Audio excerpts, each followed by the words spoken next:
Hi friend, आप लोग कैसे हैं। हमें उम्मीद है कि आप लोग सब कुशल होंगे और आप लोग सभी घर में पढ़ते होंगे। इसलिए मैं आप लोगों को इंटीग्रेशन बताने जा रहे हैं। चलो हम लोग स्टार्ट करते हैं।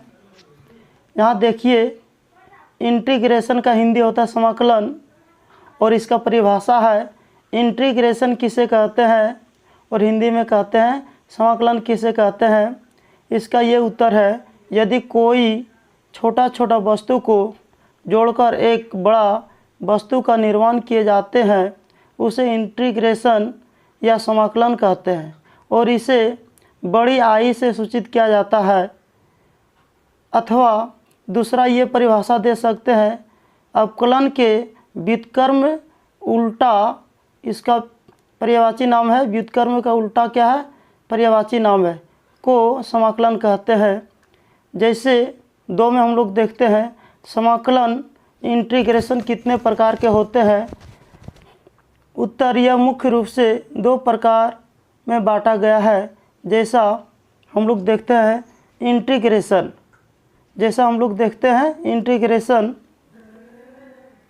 ध्यान से देखेंगे ए और बी।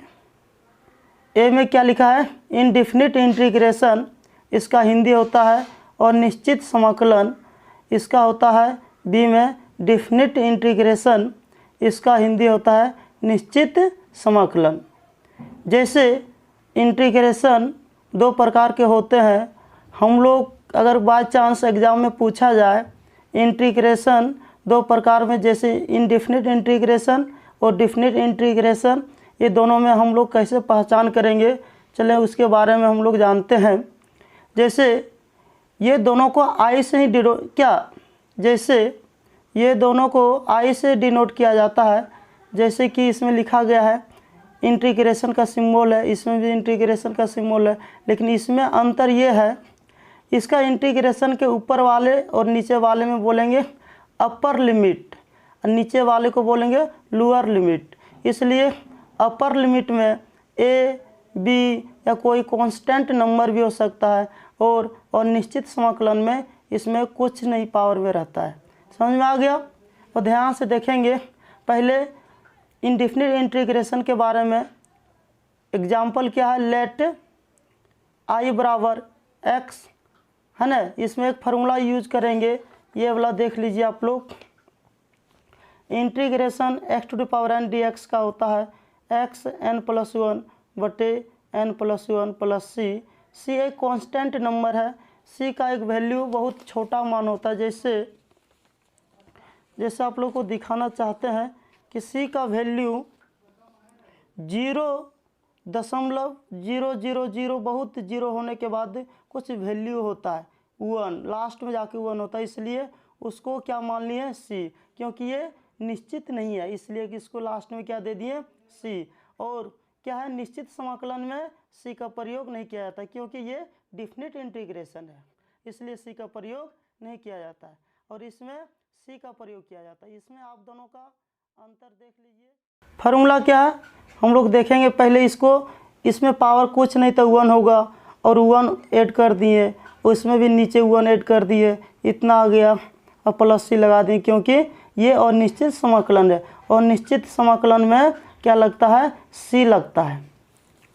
ध्यान से देखेंगे निश्चित समाकलन का अर्थ क्या होता है, इंग्लिश में बोलेंगे डिफिनिट इंटीग्रेशन आई बराबर ए है ना, एक्स डी एक्स कितना दिया है, अपर लिमिट में ए दिया है और लोअर लिमिट में कितना दिया है, बी दिया है ना। सॉल्व आई बराबर ए एक्स टू द पावर, देखो यार इसमें कुछ नहीं है इसलिए नहीं कुछ तो 1 होगा, इसमें भी ऐड किए, ऊपर में भी नीचे में भी, और जो अपर लिमिट और क्या है नीचे लोअर लिमिट में जो भी है उसको यहाँ लिख दिए। इसी को एक बार ए और बी एक एक्स के स्थान पर बैठाएंगे, ए को जब ऊपर वाला को बैठाएंगे तो प्लस में रहेगा और उसी को जब नीचे वाला को बैठाएंगे तो माइनस में बैठाएंगे। यदि अंक रहता तो अंक में सोल्यूशन किया जाता और यहाँ अंक नहीं तो इतना ही छोड़ देना। नेक्स्ट हम लोग देखते हैं आगे क्या है। कुछ फार्मूला महत्वपूर्ण है, आप लोग फार्मूला एक बार देख लीजिए। जैसे फार्मूला लिखे हैं, ध्यान से देखेंगे क्या लिखे हैं फार्मूला। 1 नंबर में हम लोग लिखे हैं integration x to the power n dx is equal to, है ना, x to the power n plus 1 n plus 1। n क्या है, एक कांस्टेंट नंबर है, कोई नंबर रहेगा उसमें 1 ऐड करना है, और वह क्या है बटे में भी 1 ऐड करना है, प्लस में c लगाना है। उसी प्रकार इंटीग्रेशन 1 dx का होता है x प्लस c। यदि डिफ्रेंशिएशन करते तो इसका वैल्यू 0 होता, लेकिन क्या इंटीग्रेशन में क्या होता है, x होता है। और ये आप लोग ये ध्यान में रखें, यदि यहाँ साइन x है तो यहाँ क्या देना, माइनस कॉस एक्स प्लस सी। यदि कॉस को अगर डिफ्रेंशिएशन करते तो माइनस होता, इसमें क्या होता है, उल्टा होता है।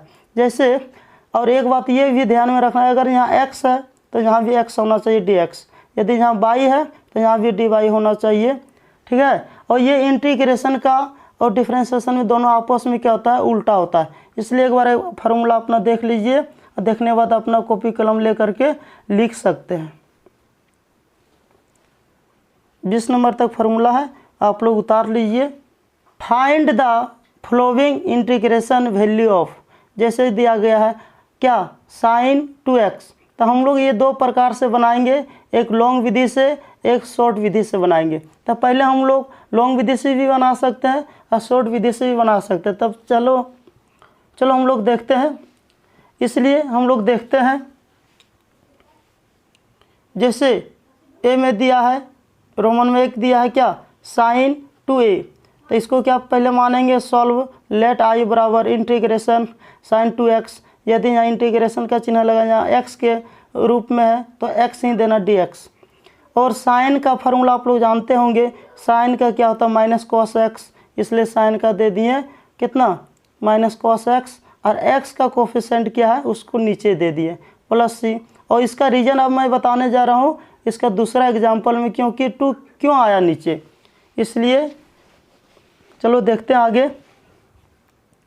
Sign 2x, solve let I बराबर साइन 2x dx। पुट, जो दिया रहेगा इसका एंगल में, जो इसका दिया रहेगा एंगल में उसको पुट मान लेना, y बराबर 2x। Differentiation both side with respect to x, उसको डिफ्रेंशिएशन करना, dy बटे dx बराबर d बटे dx, 2x का करेंगे, आप लोग जानते होंगे dy बटे dx कितना आ गया, dy बटे dx बराबर कितना आ गया, 2 आ गया, इसलिए dx बराबर dy बटे 2। अब ध्यान से देखेंगे dx का वैल्यू क्यों निकालें, ध्यान से देखेंगे कि dx का वैल्यू क्यों निकालें, dy के मान क्यों नहीं निकालें, क्योंकि हमको चाहिए dx का वैल्यू, इसलिए हमने क्या निकालें, dx। अकॉर्डिंग टू क्वेश्चन, प्रश्नानुसार आई बराबर जो माने हैं उसको आई बराबर लिख देना है साइन 2x dx।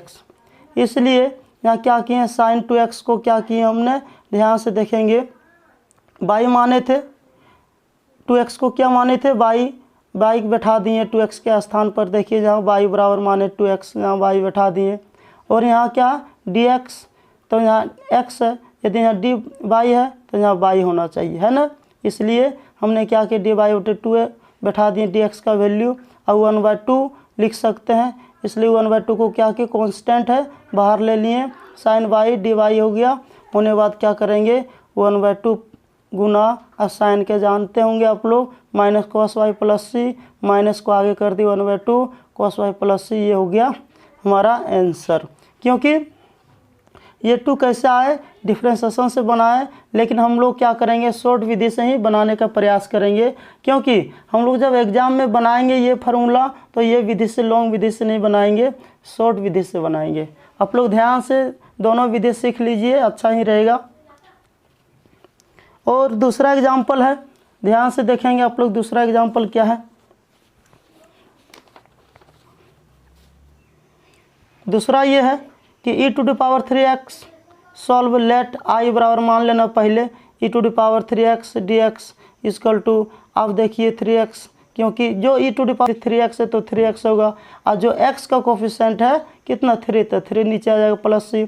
अब इसको पुट मान करके बना सकते हैं। उसी प्रकार इसका भी देख सकते हैं, कितना है, x to the power 5, let I बराबर मान लिया x to the power 5 dx, x पर पावर देखिए ये फार्मूला यूज किए, n टू द पावर वाला देखिए 5 + 1, जो ऊपर में ऐड किए उतना नीचे करेंगे प्लस c, पावर इतना आ गया, जोड़ने के बाद प्लस c, ये हो गया हमारा आंसर। नेक्स्ट में हम लोग देखते हैं, नेक्स्ट क्वेश्चन देखते हैं। ई टू द पावर कितना दिया है, ध्यान से देखेंगे। 4 में क्या दिया है, इंटीग्रेशन कितना दिया है 2x to the power 4 plus 3x to the power -4 plus 2 dx। तो सॉल्व यहाँ लिखना है, जो दिया है उसको पहले आई मान लेना है। मानने के बाद क्या किए, सभी का इंटीग्रेशन बांट दिए, इसमें भी लगा दिए, इसमें भी लगा दिए, इसमें भी लगा दिए। लगाने के बाद क्या किए, ध्यान हम लोग क्या करेंगे, लगाने के बाद क्या करेंगे, जो भी कांस्टेंट नंबर है उसको बाहर लिखना है। क्या बाहर में लिखें, 2 लिख दिए। लिखने के बाद क्या किए, जो बच गया x to the power 4 dx लगा दिए, 3x पावर -4 dx लगा दिए, प्लस 2 कांस्टेंट है बाहर ले लिए 1 dx। तुम बाहर नहीं लेंगे तब पर भी बना सकते हैं डायरेक्ट मान करके, इसलिए हमने क्या किए, इसका एक ऐड किए होंगे फार्मूला के द्वारा, नीचे भी ऐड किए होंगे। तो कितना हो गया 5/4, कितना ऊपर में 5 तो नीचे भी 5 हो गया, प्लस 3x का पावर कितना -3 है। इस अगर इसमें ऐड किए होंगे तो माइनस घट के आ गया 3, नीचे भी आ गया 3, प्लस आ गया 2x हो गया, प्लस c हो गया। अब ध्यान से देखेंगे, जो यहाँ इसको लिख दिए, लिखने के बाद क्या किए, माइनस प्लस माइनस हो गया, 3 से 3 कट गया, माइनस में बच गया, प्लस 2x प्लस c हो गया। अब क्या बच गया यहाँ 2/5 x to the power 5 minus 1/x to the power 3 plus 2x plus c हो गया। होने के बाद ध्यान से देखेंगे क्यों हुआ, क्योंकि ये माइनस में पावर क्या आ गया फिर नीचे। अब यहाँ भी आंसर लिख सकते हैं। नेक्स्ट में देखते हैं 5 नंबर में, ध्यान से देखेंगे, x to the power 5/2 plus x power कितना -5/2 प्लस 1 क्या x पर power 3 plus 4x to the power 1/2 dx। तो इसको क्या करेंगे, सभी को इंटीग्रेशन लगा देंगे अलग अलग से। लगाने के बाद क्या करेंगे, इसमें पावर एक ऐड करेंगे, ठीक ना। ध्यान से देखेंगे, तो एक इसमें ऐड करेंगे तो क्या 5/2 और प्लस 1/1 लघुत्तम लेंगे तो 7/2 आ जाएगा। आप लोग अलग से कर सकते हैं, और नीचे भी 7/2 आएगा। जितना काम पावर में ऊपर में करेंगे उतना काम नीचे करेंगे, जितना काम इसमें किए उतना ही काम सभी में किए होंगे। अब प्लस c लगा दिए, कांस्टेंट है क्योंकि इंटीग्रेशन भाग गया। अब ध्यान से देखेंगे, अब देखो भाग के उल्टा गुना, नीचे से चल गया ऊपर और ऊपर से आ गया नीचे, क्योंकि भाग के उल्टा गुना होता है, इसलिए नीचे वाला चल गया ऊपर और ऊपर वाला आ गया नीचे। और ऊपर में जो है पावर में लिख दिए, जितना काम इसमें किया उतना ही काम ये सब में भी किए होंगे, प्लस c।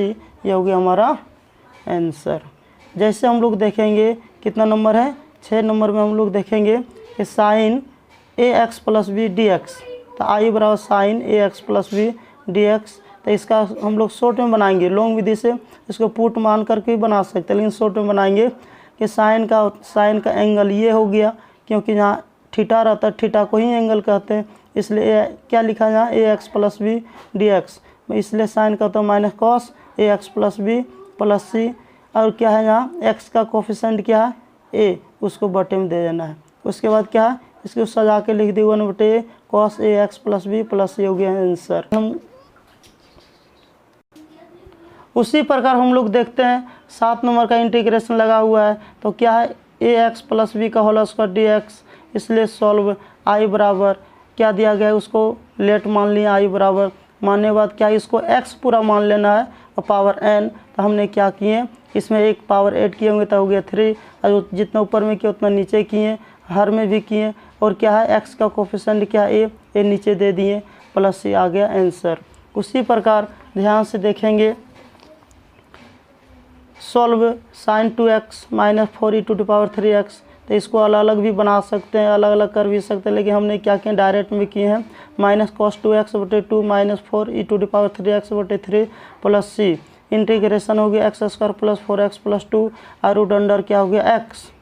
अब ध्यान से देखेंगे, इसके बटे ये दे देंगे, क्योंकि ये देखो ध्यान से देखेंगे कि रूट जब भगाएंगे उसका हाफ होता है, इसलिए हमने क्या किए, 2 काम एक बार में ही किए, बटे भी दे दिए और इसका वैल्यू भी बैठा दिए, x टू द पावर 1/2 है ना, इसका बटे में दे दिए। उसी प्रकार इसका ई बटे में दे दिए, इसका ई बटे में दे दिए, यहाँ इतना लिखा गया। लिखाने के बाद क्या किए, पावर नीचे से क्या आप लोग घात और घातांक बनाए होंगे कि जो आधार सेम है तो पावर ऊपर में जाके क्या होगा, जो माइनस में रहता प्लस में, अगर प्लस में तो ऊपर में क्या होगा माइनस में होगा। तो एक ठो हम लोग समझेंगे, बाकी सब समझ में आ जाएगा। जैसे इसमें पावर नीचे था, ऊपर कहाँ ले गए, माइनस में, क्योंकि यहाँ प्लस में था और माइनस में जाने के बाद क्या एलसीएम लिए होंगे। एलसीएम लेने के बाद क्या किए, यहाँ इतना आया होगा, जितना कम इसमें किए उतना कम सभी में किए होंगे। एलसीएम लेने के बाद कितना है 3/2, उसी प्रकार इसमें भी किए होंगे। करने के बाद क्या किए, अब इसमें अपने मन से किए नहीं जोड़े हैं, इसमें फार्मूला के द्वारा, क्योंकि इंटीग्रेशन भगाना है इसलिए +1 किए होंगे। 3/2 में 1 जोड़ेंगे, कितना 3/2 में 1 जोड़ेंगे तो 5/2 आएगा। जोड़ने के बाद क्या आया 5/2, और 5/2 आने के बाद क्या किए, जितना कम इसमें किए उतना कम सभी में किए होंगे। अब +C लगा दिए क्योंकि इंटीग्रेशन भाग गया। अब बाकी भाग के उल्टा गुना कर दें, 2 ऊपर चल गया है ना, और 2 भी इसमें ऊपर चल गया था। कितना यहाँ कितना 4 पहले था, 4 दूना 8 हो गया, बटे क्या 3 हो गया। इसमें 2 ऊपर चल गया, 4 दूना हो गया, नीचे 1 का वैल्यू नहीं होता, +C कांस्टेंट आ गया। और आप लोगों को कुछ एग्जाम्पल देते हैं बनाने के लिए, आप लोग बना करके कमेंट में आंसर देने का प्रयास करें। देख लीजिए, ये आप लोगों को होमवर्क है, 1 नंबर से लेकर के आप लोगों को बनाना है 10 नंबर तक, पूरा एक बार देख लीजिए।